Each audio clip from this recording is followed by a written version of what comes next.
Welcome to Eyes and Teeth, the Water Rats. I, Steve Hewlett, talk to what we call Brothers of the Grand Order, which is the show business charity started over 130 years ago. In the past, you would have seen the Charlies, Chaplin and Chester, the Coopers, Tommy and Henry, Keiths, Simmons and Harris. The members boasted actors, comedians, singers, musicians, circus acts, ventriloquists, magicians, and wonderful businessmen and royalty who make up our companion rats. Today's comedian is one extremely respected personality on the sports dinner, after dinner, golf and charity circuit, as well as in the TV warm-up sector and in the stand-up world. He's a great writer and performer, and with notes from Les Dawson and Bob Monkhouse and banter with Jimmy Tarbuck, he's in great company. He has great stories and he shares them with us today on Season 8, Edition 6 of Eyes and Teeth. Welcome to the show, Ian Irving. Good morning, how are you?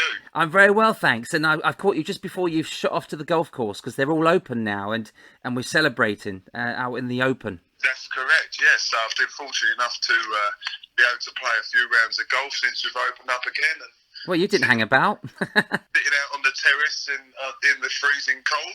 But yeah, it's all good, all good. It's nice. It's what you make it, isn't it? Ian, we've never worked together. I don't think we've worked together, but I did become aware of you when I joined the Water Rats, and you've made me laugh every time you've been in lodge with us or on a Zoom call. And you're so well respected within the business and the after-dinner circuit, sporting events. But where did Ian Irving get started? And you're from Essex, aren't you? That's right, yeah. I'm from Basildon in Essex, or as I call it, Basildon.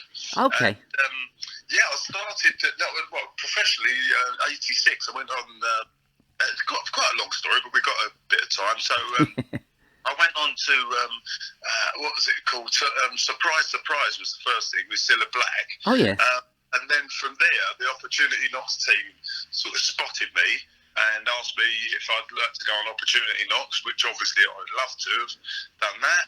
And then, but one of the questions that they had on the paper was, have you ever appeared on television before? And being sort of new and naive, didn't want to rock the boat and everything, I put down, yes, I had, and been on Cilla Black's show.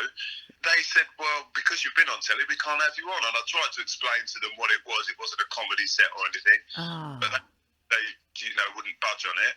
And then I went on to New Faces. New Faces got in touch with me in 1987. It's meant to happen, isn't it? They were trying to get you, then they couldn't get you, and then someone else got you, and it's meant to work that way.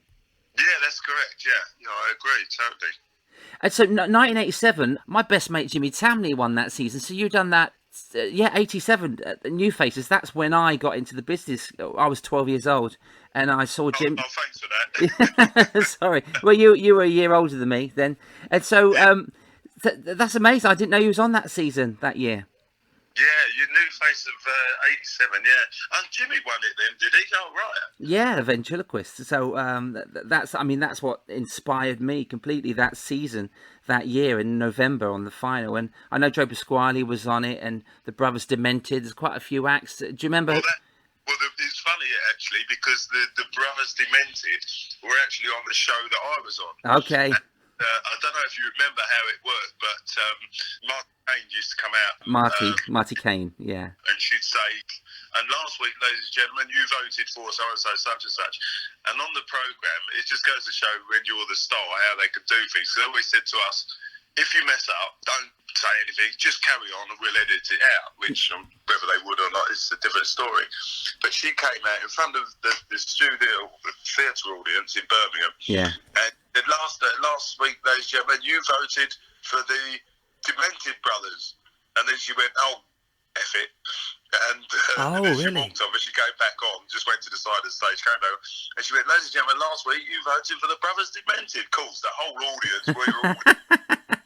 And when you see it on television, you think, blimey, there's power of being the star of the show. Yeah. Oh, sorry. Because I've just realised what happened then. Yeah, that's hilarious. The Demented Brothers. That's what she said, yeah. You voted for the Demented Brothers, yeah. Doesn't sound right, does it? I know a few Demented Brothers as well, actually, these days. It's me and my brother, actually. That's amazing. So So you've done new faces, but to get you to that point, Ian, were you doing like golf clubs? Where were you doing your stand-up? I started off doing the talent shows, Okay. really, and I can still remember my first talent show. Yeah. It probably about 85, I suppose it was. Okay. And it was in the Green Man in Ilford, which is now a drive-through McDonald's. And Naturally. yeah, I was nervous, and I went up there.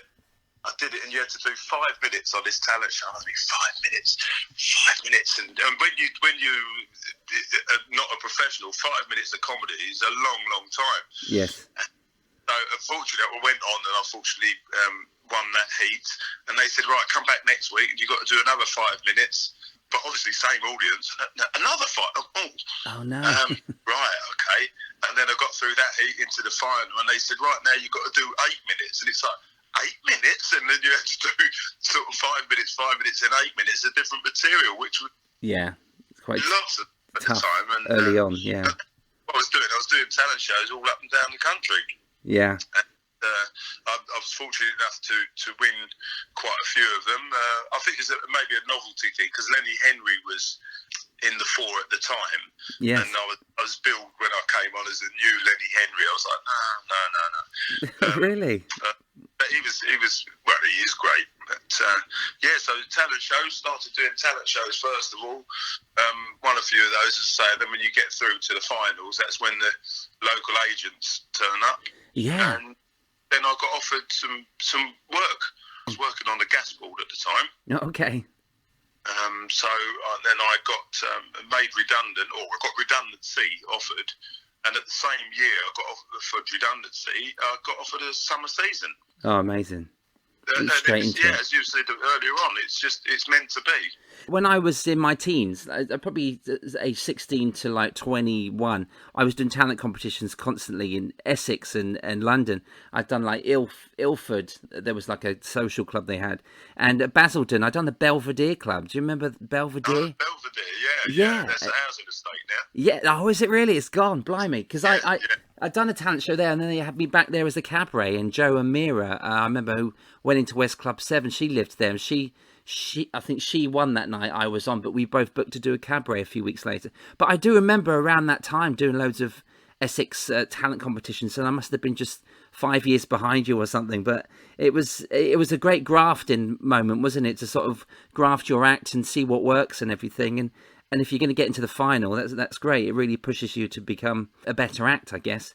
You had such great inspirations as well, and very similar to me with Tommy Cooper, Billy Connolly, Richard Pryor, Robin Williams, Eddie Izzard, Lee Evans. I love those guys as well, and Victoria Wood, Eddie Murphy. Just really great inspirations to actually admire. Yeah, I mean, I looked at them because a lot of people ask me, who do I try and emulate? And I don't try and emulate anyone because I think if you try and do that, then you're sort of impersonating, and you've got to be very good impersonator, and I'm not. So, but I just like some of their styles, like, for example, Billy Connolly. He's always like, by the way, and he goes off on a tangent. And it's good the way he does that. I love the way he does that. Yeah. And back and all these guys are just so talented. They've gone out there and they've put their own stamp, and that's what I try to do myself. To try and be myself and not copy anybody else's style. When I have seen you, and I've only seen you on a couple of occasions, and it's been in like Lodge, and you've come out with quips, and I really like sitting in the Water Rats Lodge and listening to the comedians, because you'd get to see their style straight away. And I love yours. And we did have a Zoom call a couple of months ago, and I was in stitch. I was crying with laughter because of the lines, because we had like 5 minutes to talk each, didn't we? And you just come out line line after line, and you had the place in stitches. And so you do have your own style. I can't place you. You don't remind me of anybody. It really is your own way of delivering it, and it really shines on the circuit of like golf clubs and sporting events, and like you do auctions as well, don't you? Can you tell me about the work that you've been doing over the last 20 years, I guess, doing all these massive sporting events? Yeah, I've been fortunate to do lots of really nice stuff and some not so nice stuff, like all of us. But Yeah. I've travelled the world really doing it. I've been cruising as well. I like doing cruising. which I might get into again now because of COVID. I don't think there's going to be as much work going on onshore as there is offshore. Yeah. So get back into the cruising a little bit. But yeah, I've done lots of golf club events up and down the country. You know, a lot of captains' days. You know, different areas. The national captains and everything else of golf clubs. Yeah. I do lots of award ceremonies as well for different companies. You know, lots of blue chip companies. Yeah. Okay. And the cabaret, my favourite is really just the cabaret, I suppose. Just doing your set. The after dinner's good. I mean, it's just dependent on the audience, you know, as you know yourself. I can't really say I prefer after dinners, although I just sort of saying I prefer after dinners or cabaret. It sort of depends on the audience, you know. Yeah, definitely. The great thing about the golfing events is that you do get to go on the course and you get to play with your audience. Then you have dinner with them, so you do get to know them, and you feel like you are their mates. And I think you probably are their mates anyway. But a lot of the places where you just turn up and then you play, you kind of get to know them and you can banter with them more, and you feel like you're more relaxed when you do your acts, because I know you probably ad lib and do a lot of topical stuff that happened that day. That's correct. I mean, I know that some of the guys over the years said no, they don't want to play golf, and you know, some of the clients tell me that people just turn up to do the dinner and then disappear. Yeah. And there's other guys who turn up and they don't.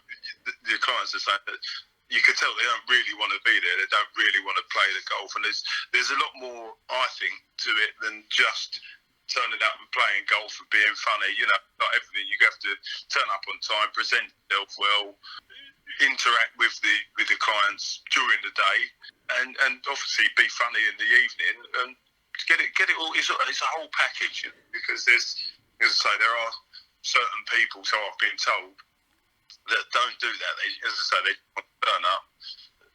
They don't even want to sit down and have dinner. You know, call me when the dinner's ready, and they come in, do their act, which is funny, and then they go. But as I say, you know, and all the guys in the rats, and well, everyone in show business all knows it's not just about whatever you do in your act. There's more to it than that. You know, I think punters don't actually see that, you know, because they go, oh, blimey, is that all you do? You only do an hour's worth of work a week, or, you know, a night or a day or whatever. Yeah. There's a little bit more involved in that. You know? Yeah, it's about building the rapport throughout the day, I guess. And then if you do see something, and saying what you said, I had dinner at the last golf club I got to do about 2 years ago with a comedian called Bob Webb, and Bob is a good lad. He's great. I love Bob.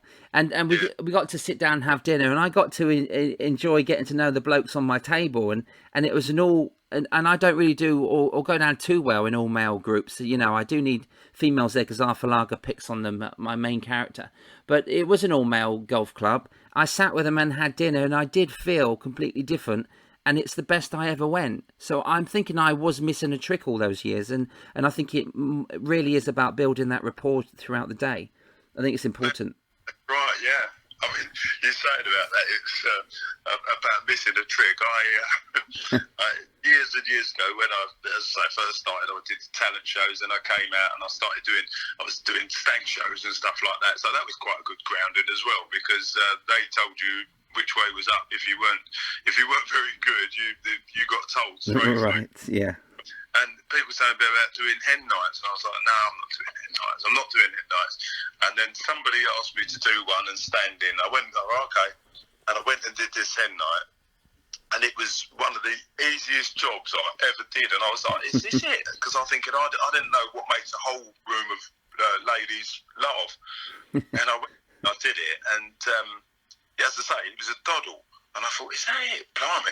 So I put it out there that I'll do hen nights. Anyway, the next hen night I went on, about 2 weeks later, I died the death of 1,000 dogs.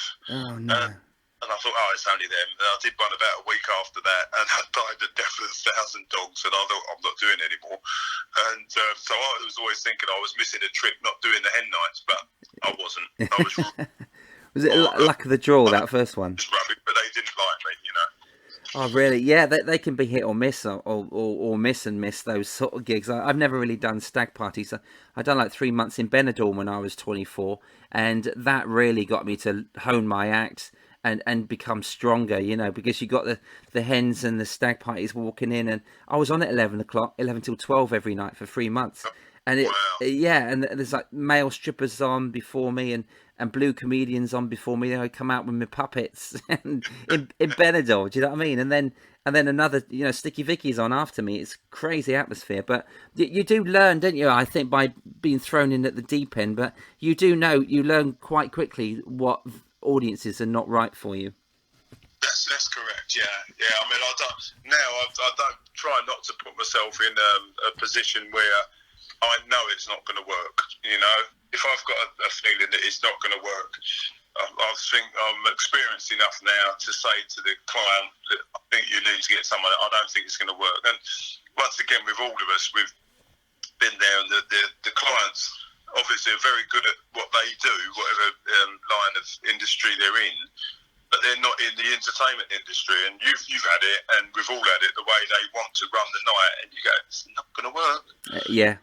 We know that they don't always take our experience on board, do they? Yeah. But it's one of those things. Once again, that's another learning aspect of the entertainment industry. Eyes and Teeth. You went on to be warm up on television, and you've worked with so many people on TV shows. Sitcoms like Brushstrokes, In Sickness and in Health for Warren Mitchell and Bread. I mean, what's it like warming up those audiences for the sitcoms? Because it's probably different to like doing a game show, isn't it, or Newsnight? Well, that's right. I mean, that was another aspect to it. And the first one I did was Blankety Blank with Les Dawson. Oh wow, amazing! And I thought, I'm going to do these warm ups, and it's going to be great. And I was getting different information from different people. Some people who had done warm ups, and some of them said, "Don't do your act," because they don't want you to do your act. And then somebody else who'd done warm up said, "Well, you got to do your act because that's why they've seen you, and that's what they want you to do." Wow. And I was like, so what do I do? I've got these two people who are in the industry who've been doing warm ups, telling me two different things, and I got introduced to Les Dawson. And I said to him, Mr. Dawson, he said, "You can call me Les. You can call me that." I said, "Oh, lovely. Okay, Les." And I said to him that same story. I said, "This is my first warm-up, and I'm a little bit nervous about it, and I don't know what to do. Should I go out there and do my act, or should I just not do my act and just chat and this and that?" And he said to me, he said, "You don't think you're going to nick this show off of me, do you?" And I was like, "No, I didn't mean it like that." And he was like, "No, don't worry." He said, "Just go out there and be funny, son." Oh, nice. That's his advice to me. So I just went out there, did a bit of my act, and the old stuff that you do about coach parties, and you get their names, and anyone got any sweets, and the cameras, and don't look at the monitors up the top, and all that stuff which you learn when you've done a few. Yeah, I guess you're in that situation, and it is about feeling the room, isn't it? But it is a completely different atmosphere because you've got to fill in. So if you're halfway through your routine, you are doing your act. And then the floor manager says, "Right, we need to go. You need to stop straight away." And you can't really carry on a gag because you lose the memento, don't you? So, yeah. So I guess it's good advice in a way not to do the act, but maybe split up your act. And it's like comparing, I guess. Yeah, I'd like to do it again now because once again, that was relatively early in my career. All right. I know that I've got a lot more experience, and I feel that I'd be able to do the warm-ups a lot better. Yeah, as I say, because of experience, having the experience now. But as you said, it's one of those, it's very difficult. You're halfway through a joke, and it's just a voice that goes, "Right, and in three," and you just have to stop, and everybody, the whole audience are hopefully hanging on you, and then they just stop. And they go, "Right, we're going in three," and stop talking, and then everyone looks away and looks back at the set, and it was always difficult doing sitcoms. So you do a sitcom, or like, say for example, Bread. If you did a Bread, they had the films that were, they filmed it somewhere else, and then they had the studio bit. That was a bit awkward. But when you were doing the game shows like Blankety Blank, that was quite easy. Okay. Because somebody had messed up, and then you'd hear all the talking coming over. But then you knew when it was a costume change or something like that, because they might film 3 or 4 of them in a day. So you know how long you've got to do in that particular set. So they were a bit easier doing the game shows, I think, than the sitcom. Yeah, doing 3 in one day. It's like doing a cruise, isn't it? If you have 2 or 3 shows in one night on a cruise, you're like, oh, have I done this gag already? Do I do it? Or have I done it earlier? And it's kind of confusing then with that aspect.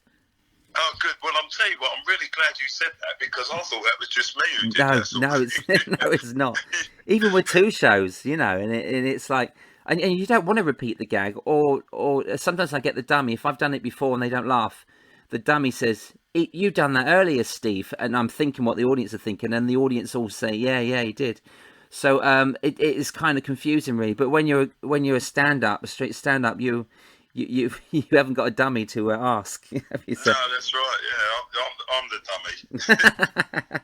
People said, "You did that before," and I go, "Yeah, I know, but you didn't laugh last time, so I thought I'd try it again." That's it. That's clever. I'm thinking, I don't remember doing that one before.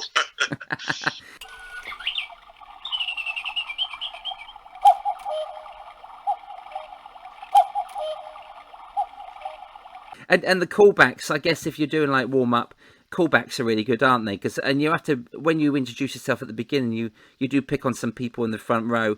You have to remember them, and you're probably there 4 hours recording one TV show, and you have to come back to that person. Are you good at learning names and coming back to them? Not too bad. Once again, it's experience. I'm a lot better at it now. Like with doing the dinners, and as you said about before, you get to know the audience when you might go out on the golf day or whatever, and you know who the guys are, and you get a bit of background on them, and then as I say, when you're doing those things, you go out, you see the people in the front row, and it's trying to pick the one or the few that are in the front that you think are going to interact with you, because it's no good going, "Hello, love, what's your name?" "Oh, Mary." "Hello, Mary." And so where do you come from, Mary?" "Dunstable." "Oh, right, and do you like this?" "Of course I like this." "It's something else called, I shouldn't have picked you. I should have picked your friend next door." So yeah. Personally, I'm scanning the audience to see somebody who's going to interact with me, Personalities, yeah, not the drunk ones. No, not the drunk ones. And that's another thing that people say, "Oh, but with the comedians, you need them to have a drink." It's like, no, I don't actually. It loosens them up. No, it doesn't actually. Just sometimes when they get too drunk, they just don't care what you say to them, and only interested in themselves and not concerned about the rest of the audience, so it spoils it. Yeah, that's true. I kind of panic when I turn up and they say, "Oh, you're on at 10 o'clock. They've been drinking since 6. And you think, "Oh, this is not going to go well." And then the other end of the spectrum, I've been on a cruise ship, which has been an all-inclusive, and I've walked in and they're handing out bottles of beer and, Prosecco and bottles of wine for free. And they're just walking down to this, and it was the best audience I ever had on a cruise. It's so either way, I don't know, they've really loosened up. I think they're kind of drinking to have fun and enjoy the shows, whereas I think if they've been drinking all night and it's a corporate gig and they don't care about the entertainment that's coming up, they're 2 different audiences, aren't they? 2 different drinkers. We're sort of an add-on. With the corporates, we're an add-on. But with the cruising, we're part of it, So yeah. If people are drinking and they've got, right, okay, we'll have a drink, and then we'll go in and see the comedian, we'll go in and see the vent, we'll go and see the singer. As opposed to the corporates, it's like, well, we're going in for dinner, and that's it. Who's on? They're not. As I say, we're an add-on. We're just, "Oh, there's a comedian coming." "Oh, is there? Oh, right, okay." We'll stay. Yeah. That's just, I find that very strange. Sometimes, and this is what I think after COVID is going to be a bit different, because we're going to be even more of an add-on. Yeah. Depending on how it all works out, we might be after, people after us a lot, or they go, "Well, we don't really know now." Because I was hearing that I think it's the Grosvenor in the Great Room. I think that holds 1275 or something like that. Yeah. The maximum that they were allowed in there was 400. And can you imagine having 400 people in the Great Room? No. Would clients put events on? Is it worth their while? You know, like, for example, my brother is a publican, and he hasn't opened his pub because he's got outdoors, but not enough of it. So, you know, even with the clients, it's going to be the same thing. Is it worth them putting on the event when they only have, you know, a quarter of the amount of people that they really need to have to make it viable? I know it's worrying, isn't it? And you know, hopefully it will come back to full capacity, all these venues. But I done a 500-seat theatre, and it was full to capacity with 100 people. You know, so yeah, we're getting used to doing these smaller audiences in the big rooms, but in the great room, that's difficult when it's packed. Let alone just 1/4 of the audience. That's crazy. Yeah, that's one of those. I love working in the great room, but I do get there with a bit of trepidation, depending on the event. Is I look at it and say to them, "Have you had any dancing and this, that?" And oh no, it's just all taste. God for that, because I don't know if you've ever done it when they have the dance floor. Well, like when we have the Rats Ball. Yes. You know, you've got the dance floor there, and when you're standing on that stage, they're like matchstick men, don't they? Everyone around the room. You can't make any eye contact with anyone. There's no interaction, really, you know, too far away. Oh, conversational. Yeah, definitely. I'm very much a visual actor, obviously. So when the dance floor is open in those sort of venues and hotel conference rooms, it's almost a losing streak, really, for a ventriloquist act. You can command the room with your voice if you're a stand-up, I believe, and you can walk around the room. But when you're set with props, and there's a massive dance floor. I've done it in holiday centres, and you know, you just want them to fill the whole floor with tables, like you say. You know, it just makes the atmosphere better as well, doesn't it? Yeah, that's right. Yeah. So did you enjoy doing holiday camps, holiday parks, stuff like that? That was all my groundwork, really. In like the late 90s, I was offered by an agent like 100 dates in one season, and I've only just turned professional when I was 22. So I went out there and done my 45 minutes. And then I done another 99 of those that year, and then they offered me another 120 the next year. So, and then I guess, you know, the last 23 years has been holiday parks, Warners, Butlins, Pontins, Haven, all of the holiday parks you can think of, and then it went to cruises and stuff. So yeah, I really enjoyed him because I can work to families, you know, and I don't mind the kids running about, and I pick on them and involve them in the show, but I'm booked as a family act, really, you know, like Keith Harris was. So, but I can do adults as well. I do golf clubs, and I can do, you know, sort of just adults with no kids in. So it's nice. I can adapt really to different audiences. But did you ever do the holiday parks? Was it just like Warners or adult? Yeah. Same ones, all the ones that you mentioned, the same. I think a lot of the guys in in our sphere have done the same sort of events, you know. Yes. Yeah, the Pontins and Butlins, because as I say, when I got offered that summer season, that was a Pontins season that I got offered. That was the first one that I did. Oh, right. It was just driving all up and down the country and long trek. Because there wasn't many. It was all round the coast, aren't they? You know. Yeah. It'd be nice if it was all round Essex. Yeah, it would be. But unfortunately, they weren't. They were just quite a lot. When I look back on it, and I think the amount of driving that I used to do, or we used to do, whatever. Yeah. It's just amazing. I don't know if I could do it now, because I remember I used to do Minehead every Wednesday night for 38 weeks. I did Minehead, and I'd drive there on a Wednesday night and then drive back. And it was just that's my job, you know. Just drive to Minehead, do the 45 minutes, get in the car, drive home again. 5 hours, isn't it? 5 or 6 hours each way. Yeah, it's unbelievable. That's what you say about people thinking you just do 1 hour, and then you need to prepare the act. You pack the car. You got 4 or 5 hours in the car.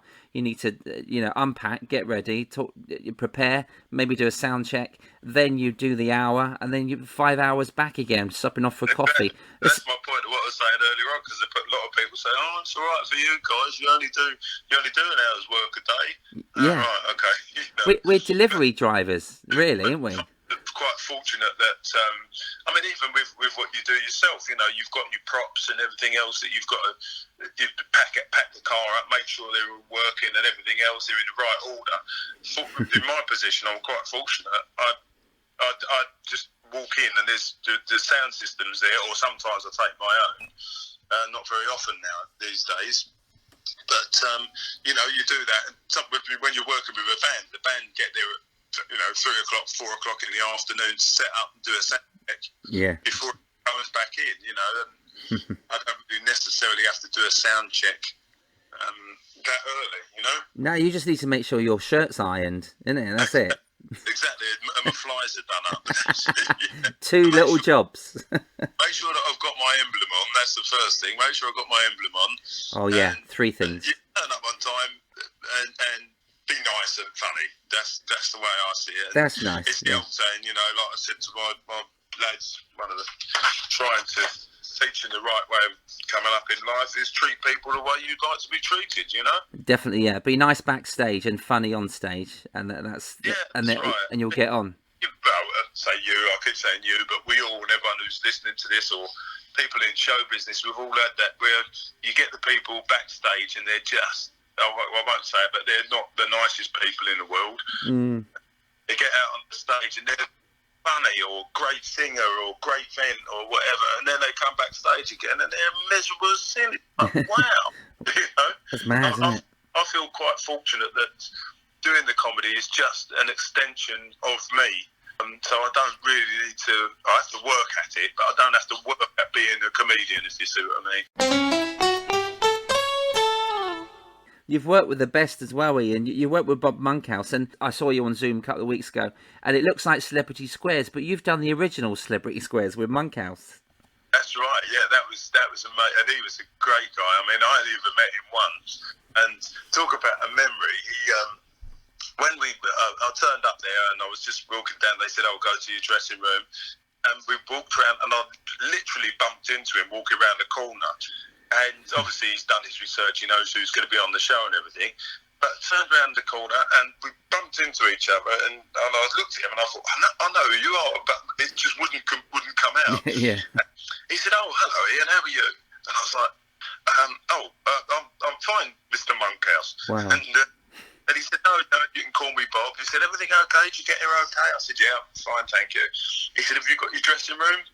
I said, no, I'm just going there now. He said, which one is it? And I told him. He said, come on, walk with me, and I'll walk with you, and we'll go to. And we walked off, and he said, how's Joanne? And I was trying to think who Joanne was. That's my ex-wife. And and he said, yeah, how's Joanne? And I was like, Joanne, yeah, she's fine. Yeah, she's. Thank you. Yeah. And is she still working as a chef and this, that, and how about Dale and Ryan? And I was thinking, and it just bumped into me. If he would have seen me come in, 50 yards or 10 or 20 yards away and gone, right, that's Ian Irving, his wife's name's this, and that would have been impressive, very impressive. But just literally walked around the corner and bumped into each other. And he was straight on it like that with all the information. That's incredible for him to actually know all that. I mean, there wasn't even Facebook back in the 80s, was there? So how did he do that? That's so nice that he'd have the time. Yeah, I did that Celebrity Squares, and I wasn't a great success on it because I was let down by let's just say a fellow professional. I won't mention any names, but somebody who'd been on it, and I asked them their opinion, and I never had a manager. If I would have had a manager, I think I might. They'd have guided you with advice, I guess. Yeah, do this or don't do that, and toe the line. Once again, it's as I was saying about it's just in general life. If you could live it over, you go, right, I won't do that. But I asked somebody who'd been on there and said, well, what should I do? And they said, well, what gags have they given you? And I said, well, this, that, that.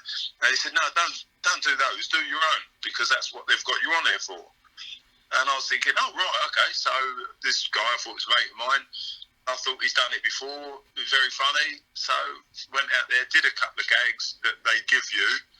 And then this one here, I thought, I'll tell you what, I'll chuck my own gag in. And of course, obviously, Bob Monkhouse doesn't want gags that he's not prepared for.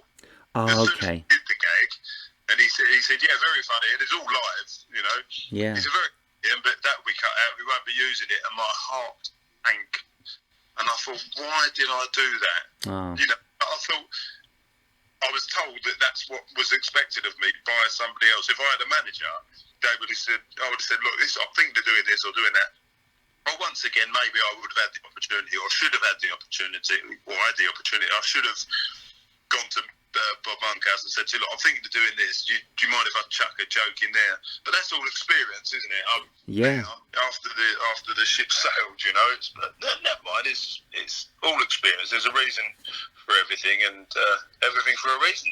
Oh, contributional. I remember this TV show in the 90s called Stand and Deliver, hosted by Mike Reed, the comedian, and you had your special on there, which was like a 1990s version of a Netflix special.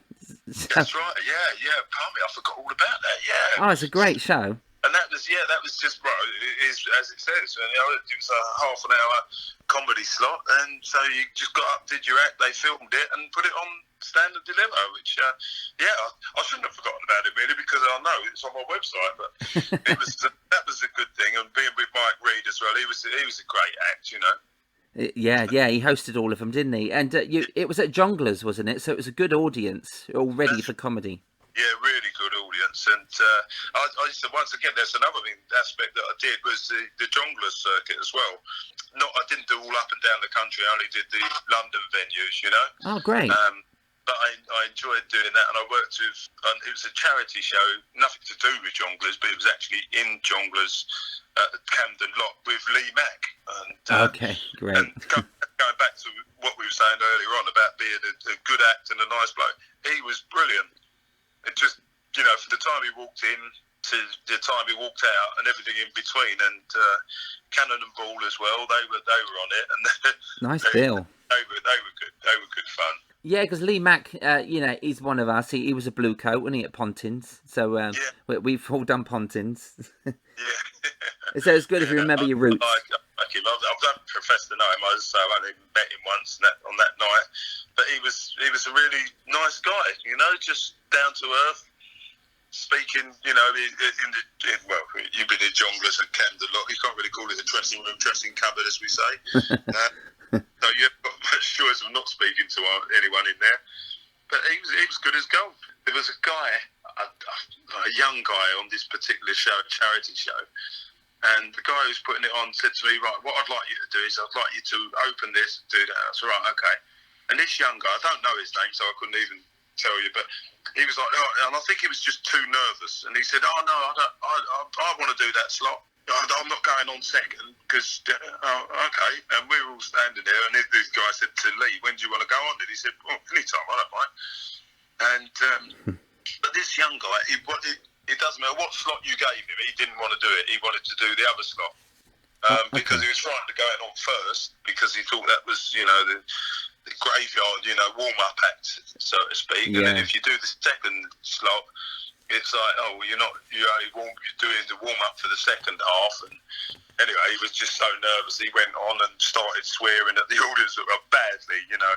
Really? Yeah, because he just lost it. He got nervous, and he did a gag, then he did another one. They started heckling him, and you could see he just couldn't hack it, you know. But I was thinking, oh dear, this is not going to go well. Then I went on, fortunately opened the second half, and then Lee went on, and he pulled the roof in as he does.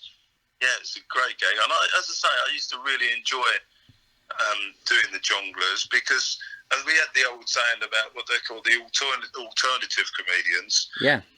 There was a them and us sort of scenario, and I did find that quite a bit because they'd sort of say, oh, it's funny how you guys, you know, you can do a few jokes and put it together and make them pretend it's an act. And I was like, I'd never get the guys saying it to me. And I was like, oh, well. Wow, really? Mate, I said, we're all there together. All we've got to do is go out there and make these people laugh. It doesn't matter how we do it. Yeah.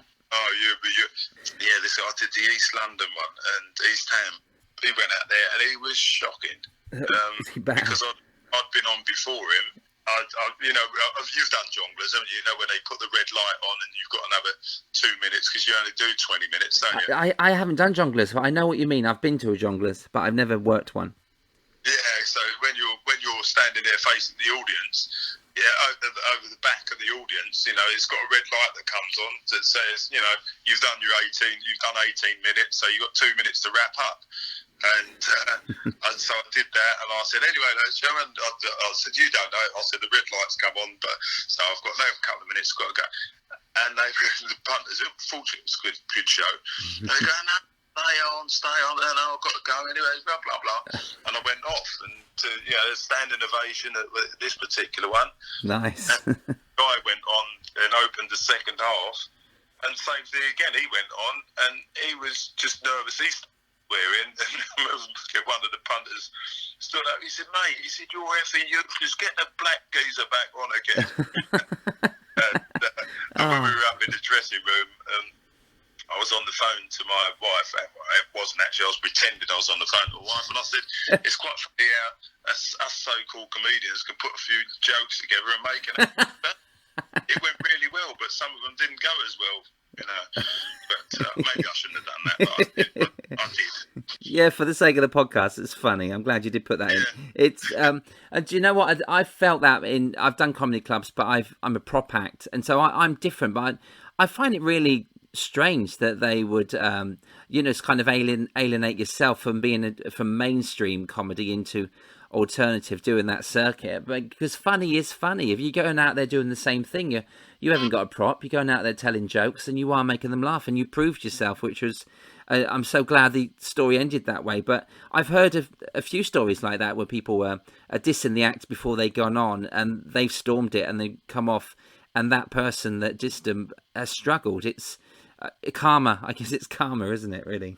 Yeah, I think, it's nice to hear that as well, because it's like all this in showbiz. You talk to people and you think, blimey, when all these things are happening bad for you think it's only you that it's happening to. Yeah. No, it's not, mate. It's not. It's we've all suffered, but we've all had great nights as well. And so, but it'll be boring to talk about the great nights all the time, wouldn't it? So. Yeah. Oh, no, I could do that all the time. Let's talk about some more of your great nights. One of the joys I've had over the years is supporting people. I love being a support act. And you've done this and worked with the biggest names in the entertainment industry, with Lionel Richie, Bonnie Tyler, Smokey Robinson, Simply Red. What is it like for you doing it? Do you love coming out there and warming up the crowds and then watching the concert? Yeah, I love that. I love doing the warm-ups. I mean, Smokey, I got to know him quite well, and he was a lovely bloke. Lionel Richie, I didn't really meet him. I did a warm-up for him. And it was, I'm trying to think. Oh, the Oxo Tower. You ever been there, the Oxo? I went there for my 30th, I think. Yeah, Nina took me for dinner. Right. Yeah, and a music industry awards, and they flew him in from Germany. Nice. They wouldn't tell anyone who it was, and these guys in the music industry, they've seen it, been there, done it, and they'd been to an award ceremony, I think somewhere in London, at the Hilton or wherever they'd been. And then they came over, but we did the sound check earlier on and everything else. And I remember saying to people, "Well, where's the lighting then?" And everyone, I'm on sound. I've nothing to do with me. But tonight, when they're just downlighters, I said, "You're not going to be able to see anyone on that stage." And for sure as eggs, I went on. And they couldn't see me, and these guys, they weren't really interested at all in anything, Really? I did my warm-up bit, and I said, anyway, ladies and gentlemen, I'm going to go now. There's about 4 people sitting on the table right at the front. I said, no, carry on, we're really enjoying it, and this, that, and the other. Nobody else knew what was going on. And I introduced, I said, ladies and gentlemen, anyway, we got the top of the bill now. Please give him a lovely round of applause. He's flown all the way in from Germany, from halfway through his tour. Give him a massive round of applause, Mr. Lionel Richie. And about 4 people applauded. He came on, and then I walked off to the back of the room to watch. And he was singing, but you couldn't see him. It could have been anyone. Oh, you're kidding. A massive mistake. It was just terribly for the entertainment industry as well, the music industry. I think you would have had it all, Yeah, I'm thinking if you just introduced Lionel Richie and they didn't book him, but you just carried on singing Hello and you take his money, that would have been a double whammy, wouldn't it? They wouldn't have known the difference. An eight for the money would have done me. I mean, someone told me how much he was on that night, but that's not me. But crazy. I mean, some of the warm-ups I've done, I really, really enjoyed them. And the touring. I toured with Elkie Brooks, and I think touring with Elkie, that was my favourite. Oh, she's just brilliant. such a lovely lady, and Yeah. her whole family. I got to know her family. In fact, I'm still in touch with them now. They live down in Devon, and so I go down and see them from time to time. Oh. But she was just so laid back, and just do whatever you like. And because I did a tour before with somebody who I'll remain nameless, but everyone who's listening, if you want to know who it is, next time you see me, ask me, and I'll tell you all about it. But I don't want to diss anyone on this. But I did the tour with this guy, and he was a bit full of himself. Let's put it that way. And no matter what you did, it was not good. And then I went and worked with Elkie. He was totally different. And I said, "Is it all right if I do this?" And she said, "Look, as long as you turn up on time, make them laugh, and just don't disrespect the show, and do whatever you like." Oh. He was fantastic, and we had a tour bus as well. So I used to tour with a band, and my job was to go out and find the post gig watering hole. Oh, nice. So I'd go on, and then I used to sit there and watch Elkie sometimes, but then I had to go out and find the local hostelry, go and find the pub and the Indian restaurant, and go, right, lads, all the guys in the band, we're going here and going there, Set them up, yeah. Oh, I love that. Sort of finishing the tour and then going for an Indian or a Chinese meal. It's always nice with the team, isn't it? The techs. Yeah. Oh, brilliant. Yeah. Brilliant. It's nice being part of the team because, well, as you know, being on your own, I don't know whether I'd like to be a double act or not. I mean, I like double acts. I mean, I think they're funny, but Yeah. you've both got to be up for it at the same time, haven't you? Yeah, there's got to be some mood swings that change that. Probably travel together and everything else, Yeah. Yeah, it must be tough. I enjoy doing I toured with the Osmonds on a tour bus in America, and I was just thinking back to the 70s when all these girls would be screaming after the bus and chasing all the Osmonds after, and I thought, I can't wait to tour with the Osmonds this Christmas, and obviously they're like 40 years older, and there's nobody chasing them after the bus, and half hour into the journey, all the Osmonds are asleep, and I'm sat there going, oh, it's not the party bus I thought it was going to be, but it's still the Osmonds, and they were incredible to work with. It was, but I love that. I love supporting people. It's just incredible when you become part of the family, don't you, when you're doing the tour? Yeah, for sure, yeah. And Bonnie Tyler, I was with Bonnie Tyler, and yeah, a lot of them, they were all really good. I did some stuff with Jim Davison as well, which is good. The punters are really good. They come in to see, they're not there to see me, obviously. So it's nice when you go on before, you get that reaction as well, So it's really good. Because I had that with Elkie. It was a bit of a strange one. They're going, hang on a minute, we come to see Elkie Brooks, and all of a sudden we got a black comedian. What's that all about? Yeah. So it's just something a bit different. Yeah, you're there to do a job, aren't you? Yeah. We went to the SEC, and so we've got in there, we've done the sound check and everything else, and I've looked outside, and there was a massive queue of people. I thought, blimey, it's going to be a great night tonight. And then when I went to look again, they were all gone. And a couple of hours later, they were all gone. I thought, where are they all gone? They're not inside. I can't hear it. They'd all gone to see, because this, I can't think of the name of the building now, the Armadillo Centre. All right. Which right next door to the SEC. Anyway, they were all going in there to see Neil Diamond. Oh, no. Yeah. Although we did have about 3,000 in, but it was a great night. That's one of the good things about working with these major stars. You get massive audiences, don't you? Yeah, definitely. I've done the Albert Hall once, and it was with Kenny G, and they said, how many's in tonight? He said, and they said, 4.5. And I'm thinking like 450, and it's 4,500 people, and then that's an okay night at the Albert Hall. Well, what was that like? That must be amazing. I've only ever been there twice, but never worked there, unfortunately. But yeah, work in the Albert Hall. I've seen about 5-6 concerts there. I love the venue, and to actually, I'm a big fan of Kenny G. So when I got the job, I was chuffed. But we done Manchester, Birmingham, and finished at the Albert Hall. And so just being in the dressing room, and then walking from the dressing room to do my sound check onto the stage, and you just look up and think the history of the place and the beauty of the place and the acoustics. I think how's my comedy going to go down here? But it works. I mean, I wouldn't want to go any bigger than the Albert Hall. For me, that's as big as I want to go, But that was a true memory. I'll never forget working it, and you'll do it one day, and it'll be hopefully Elkie will take you there. But it's mate, when wonderful. I do remember seeing some of your pictures and all that what we've been doing with the Rats.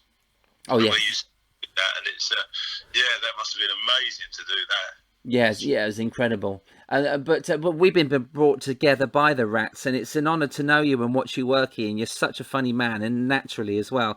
And I hope we do get to work together in the future. That'd be great. That'd be brilliant. Yeah. I'd love to do that. Maybe we'll put something on together. Yeah. And we'll get a few of the lads together, and maybe we could do a touring show or something like that when things come back, because we've got a wide and varied acts, haven't we? Yeah, definitely. I mean, we need comedy. It'd be brilliant. We've got so many people in the Rats that could do that as well. And I saw a great picture of you and Jimmy Tarbuck, and obviously golfing is your life, and you're just off to the golf course after this. And so you've worked with Tarby, and Tarby's on this show as well, and he was so gracious talking on this show, and he loves the business, you love the business, and I do. It's something that we want to get back, isn't it? So we've missed it. You must have missed it over the past year. Yeah, definitely so. I mean, and Jimmy, he's been really good to me over the years. I haven't got time, but a very quick story.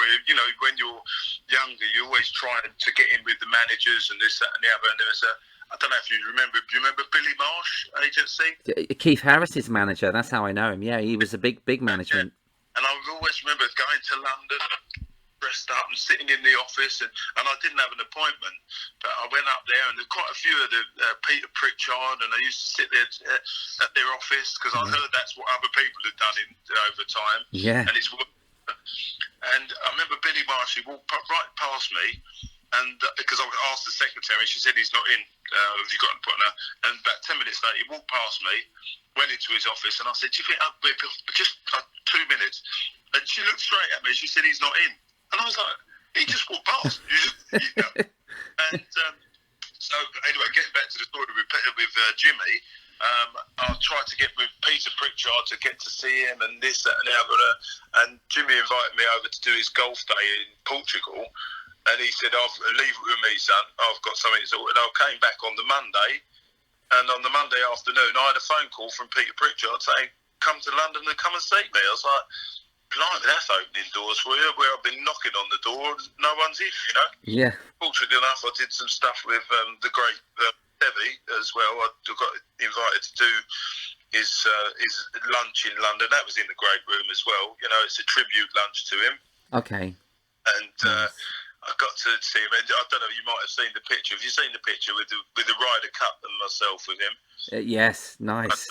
That was just amazing, because he's a big golf fan and everything else. And Sevy's, you don't get much bigger than him. I mean, I know that we've got Jack Nicklaus and Tiger and a few others. That's probably it, Jack Nicklaus and Tiger. But Yeah. the master, and the same as several other people, and he was just so good. I got invited to do that. We went into the little room in the Grosvenor, and as I walked in, there was 4 of us in the room, and the first thing I saw was the Ryder Cup at the table, and I looked over, and then I saw Sevy, and he looked at me. He was talking to another guy and a photographer, and I got introduced, and so I went over and I said, "Oh, Mr. Ballester." I said, he said, "Oh, no.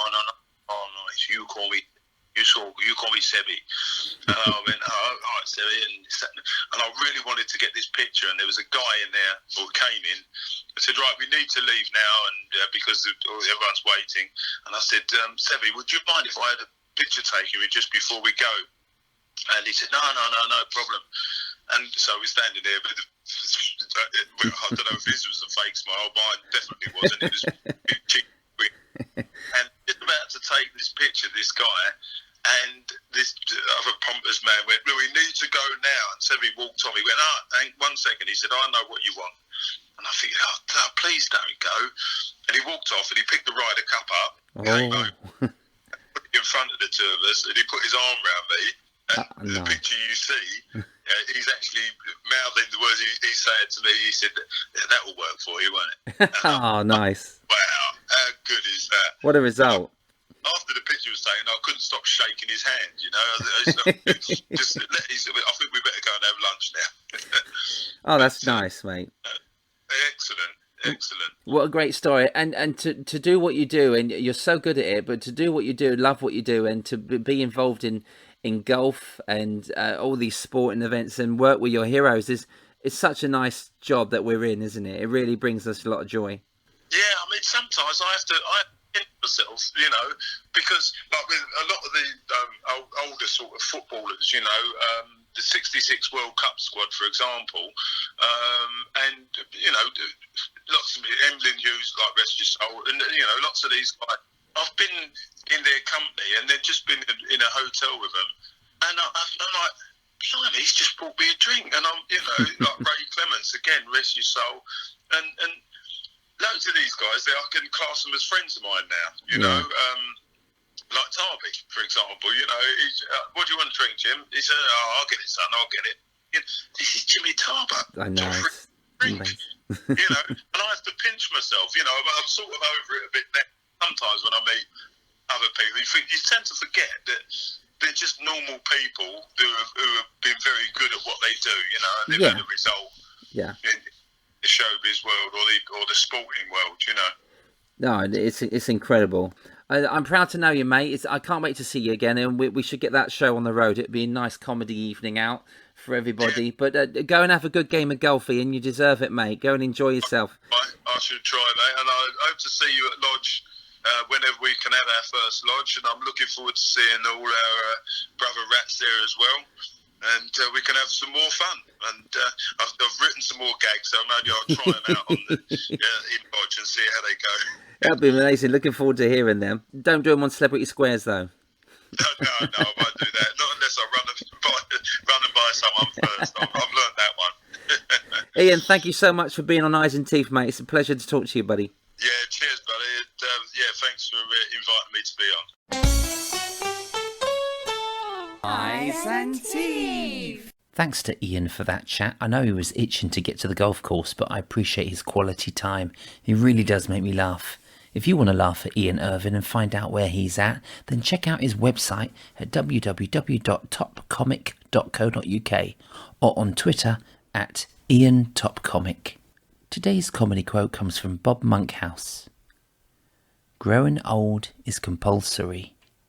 Growing up is optional. Eyes and Teeth is written, produced and hosted by Steve Hewlett. Vocals by Lola, Larissa and Nina Hewlett.